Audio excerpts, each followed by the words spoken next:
Hi, this is Gangesh from Lawpatra, and today I'll be dealing with the topic that is judicial confession and extrajudicial confession under the Indian Evidence Act 1872. So you can subscribe to our channel and you can follow us on Twitter, Facebook and Instagram. You can find the link of Facebook, Instagram and Twitter in the description box. So let's start. I'll be speaking both in Hindi and English for the better understanding of the viewers. So before delving into the nitty-gritty of the topic, firstly I would like to explain the meaning of the term confession. Firstly, I would like to tell you that confession is nowhere defined in the Indian Evidence Act 1872, but a term admission is defined under section 17 and the definition of admission is applied to the definition of confession. So what is confession? Confession is the admission of a formal statement by a person proving his guilt. confession को हम हिंदी में बयान भी बोल सकते हैं.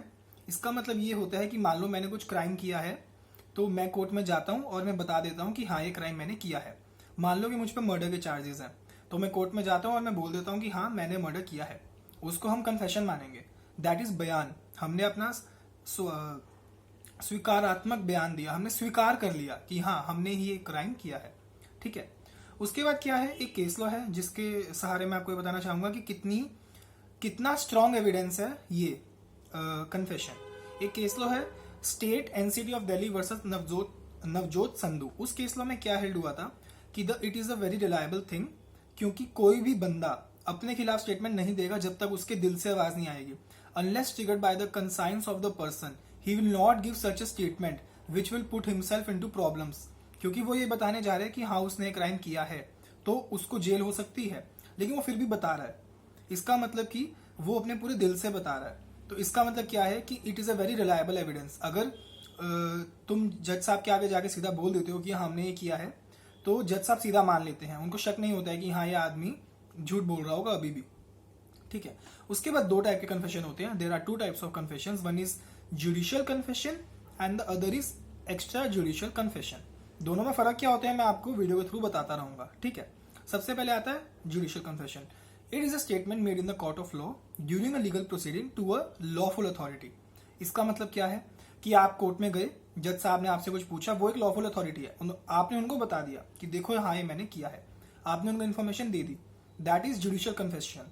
ये under section 164 of CrPC आता है, that is criminal procedure code. उसमें जाके आपने बता दिया और दैट इज जुडिशियल कन्फेशन. जज ने आपकी बात मान ली, आपने किसी लॉफुल अथॉरिटी को बताया और ये बहुत रिलायबल होता है. लेकिन अब हम बात करें एक्स्ट्रा जुडिशियल कन्फेशन की. उसके अंदर क्या होता है, उसमें हमें कुछ कंडीशंस आती है, वो मैं आपको ड्यूरिंग द वीडियो बताऊंगा. एक्स्ट्रा जुडिशियल कन्फेशन होता है आउट ऑफ द कोर्ट. आप कोर्ट में जाके नहीं बताते हैं, आप कोर्ट के बाहर बताते हैं कि आपने कुछ किया है. जैसे मेरा कोई फ्रेंड बैठा है मेरे पास में, मैंने उससे बता दिया कि देखो मैंने क्राइम किया. उसने जाके कोर्ट में बता दिया एज अ विटनेस कि देखो मेरे को इस बंदे ने बता दिया है कि उसने क्राइम किया है, तो वो माना जा सकता है. लेकिन एक कंडीशन है, हमें कुछ प्रूफ देना होगा. जैसे कि मान लो मैंने आपको बताया कि मैंने क्राइम किया है, आप मेरे अच्छे फ्रेंड हो, आप कोर्ट में गए, आपने बता दिया, लेकिन मुझे आपको कुछ प्रूफ भी देना होगा साथ में कि देखो मैंने क्राइम किया है, ये मेरे पास चाकू रखा है, मैंने इसी से क्राइम किया था, I have the weapon of my crime. मैंने अपने फ्रेंड को दिखाया, फ्रेंड कोर्ट में गया और उसने विद प्रूफ बताया, या फिर उसने मेरी बात रिकॉर्ड किया, कुछ भी मतलब एविडेंस होना चाहिए. एक केस लो है state of Punjab versus Gurdeep Singh. उसके अंदर ये हेल्ड हुआ था कि there should be some corroborating substance. Corroborating means helping means a supporting substance, जिसके थ्रू मान लो कि मुझे कुछ पता लगा, मेरे दोस्त ने क्राइम किया, मैं कोर्ट में जाके बता रहा हूँ, मेरे पास कुछ एविडेंस होना चाहिए. I should have some evidence to show that this person told me this thing. और जो उसने बात बोली उसका प्रूफ कि हाँ उसने ऐसा किया in the past. So that is the condition in the extra judicial confession, क्योंकि उसके अंदर भरोसा करने में प्रॉब्लम होती है. जज किसी और की बात कैसे मान सकता है. ठीक है. उसके बाद एक केस लो है Vilas Pandurang Patil versus state of Maharashtra. उस केस लो में क्या हेल्ड हुआ, उसमें यह हेल्ड हुआ कि आप किसी को कुछ बात बता रहे हो तो वो आपका दोस्त, संबंधी, सगा संबंधी, कुछ आपसे रिलेशन होना चाहिए. अगर मान लो रोड पे कोई भी बंदा जा रहा है, मैंने किसी को भी जाके बता दिया यूं ही कि देखो मैंने क्राइम किया, उसकी स्टेटमेंट कोर्ट में एडमिसिबल नहीं होगी. लेकिन अगर कोई मेरा फ्रेंड है, कोई मेरा भाई है, कोई मेरा कजन है, तो मैंने उसको बताया तो उसकी स्टेटमेंट एडमिसिबल होगी. मतलब हमारे बीच में कुछ रिलेशन होना चाहिए. इस केस लो में क्या हुआ था, दो बच्चे थे स्कूल के, एक बच्चे ने क्राइम कर दिया था, उसने अपने दोस्त को बता दिया, उसने जाके कोर्ट में गवाही दे दी, तो वो लाइबल हो गया जिस बच्चे ने अपने दोस्त को बता दिया था. ठीक है. अगला केस लो है CK Ravindran versus state of Kerala. इस केस लो में क्या हुआ था कि I go to a liquor shop, I drink some liquor, then to a stranger I say something कि देखो मैंने काम कर दिया. Then that stranger goes to the court and tells about that incident, तो वो एडमिसिबल नहीं होगा। जब मैंने दारू पी के अपने किसी भी स्ट्रेंजर, किसी भी अनजान व्यक्ति को मैंने बता दिया कि देखो मैंने क्राइम किया है, तो वो कोर्ट में जाके एडमिसिबल नहीं होगी वो स्टेटमेंट, क्योंकि मैंने दारू पी हुई थी, मैं अपने होशोवास में नहीं था, I was not in my senses. This is a condition that I should be in my senses, मेरा दिमाग सही काम करना चाहिए, मैं पूरे होशोवास में होना चाहिए, वरना वो कंडीशन पूरी नहीं होगी और वो जो एविडेंस है वो जाके कोर्ट में सपोर्टिंग नहीं करेगा, मतलब जज उस पर भरोसा नहीं करेगा, क्योंकि मैंने दारू पी हुई थी। दारू पीने के बाद आदमी कुछ भी बोल सकता है। Okay, so after that I would like to, these are the two confessions, type of confessions. Now I would like to introduce you to some conditions. कुछ कंडीशन भी होती है, जैसे कि the confession should be made orally और written, दोनों हो सकता है, आप बोल के भी कर सकते हो और आप लिखित में भी दे सकते हो, दोनों में कोई दिक्कत नहीं है। दूसरी चीज आती है कि it should be address to a person. इसका क्या मतलब है, पहले मैं आपको एक केस लॉ बताऊंगा, उसके बाद समझाता हूँ।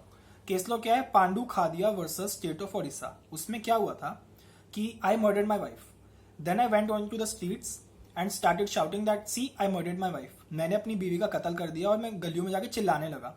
किसी ने मेरी आवाज सुन ली, उसने जाके कोर्ट में एविडेंस दे दिया, वो एडमिसिबल नहीं होगा। लेकिन मान लो कि मैं गली में गया, मेरा कोई दोस्त खड़ा था, मैंने उसको बताया कि देख मैंने यूं किया, वो कोर्ट में चला गया, then that will be admissible. मतलब कि मैं ऐसे ही चिल्लाता जा रहा हूं, कोई भी सुन ले, that will not be admissible. इसका मतलब क्या निकलता है, it should be addressed to a specific person. मुझे ये बात किसी बंदे को बतानी है जाके, कोई मेरा भाई, कोई मेरा सगा संबंधी, कोई मेरा दोस्त, ऐसे ही गली में चिल्लाने से और किसी ने सुन लिया, वो एडमिसिबल नहीं होगा। ठीक है, उसके बाद एक केस लॉ और आता है, Vilas Pandurang Patil versus state of Maharashtra. इसके अंदर क्या है, उन्होंने बोला the statement made should be clear, cogent, made in the normal course of things and without any pressure, there should be no coercion, there should be no duress. आदमी के ऊपर कोई प्रेशर नहीं होना चाहिए बोलने का, वो अपनी मर्जी से स्टेटमेंट दे रहा है। मान लो मैंने कुछ क्राइम किया है, मैं अपनी मर्जी से स्टेटमेंट दे रहा हूँ, मैं अपनी मर्जी से बता रहा हूँ कि हाँ मैंने एक क्राइम किया है, उसका पूरा कंसर्न होना चाहिए, मतलब कि वो किसी प्रेशर के अंडर आगे दे दे तो वो स्टेटमेंट एडमिसिबल नहीं होती है। उसके बाद क्या है, एक चीज और है कि मान लो मैं अपने आप से बैठे बैठे बात कर रहा हूँ, जैसे क्या होता है कई बार आप खुद से बात कर रहे होते हैं, I am talking to myself, I am murmuring, तो मैं बैठा हूँ, मैं अपने आप से कुछ बात कर रहा हूँ, चुपके से किसी ने मेरी बात सुन ली, then he goes to the court and says that see I have listen all the talks which he was doing with himself, so this is my statement, कि मैंने उसकी बात सुनी और वो मान गया कि उसने क्राइम किया, अपने आप से वो बात कर रहा था, दैट विल बी एडमिसिबल। अगर मैं खुद से कुछ बात कर रहा हूँ, कोई मेरी बात सुन लेता है और जाके कोर्ट में एविडेंस दे देता है कि भाई उसने मेरी वीडियो बना ली बोलते हुए कि यार रिकॉर्ड कर ली मेरी बात, एविडेंस दे दिया, तो मैं लायबल हो जाऊंगा, दैट इज एडमिसिबल। लेकिन आदमी क्या होता है, कभी कभी नींद में ही बोलता है, सपोज आई एम स्लीपिंग और मैंने नींदों में कुछ बोल दिया, that will not be admissible, क्योंकि my brain was not fully functional, मैं अपनी सेंसेस में नहीं था, मेरा दिमाग पूरी तरह से काम नहीं कर रहा था, so that will not be admissible. लेकिन अगर मैं खुद से बात कर रहा हूँ पूरे होशोवास में, बिना दारू पिया या बिना सोते हुए, और कोई सुन लेता है और जाके कोर्ट में बता देता है, then I will be liable. So these were the conditions, and for more information you can refer to the Indian Evidence Act 1872 BEAR Act. So stay connected and don't forget to press the bell icon so that you can get regular updates from our website.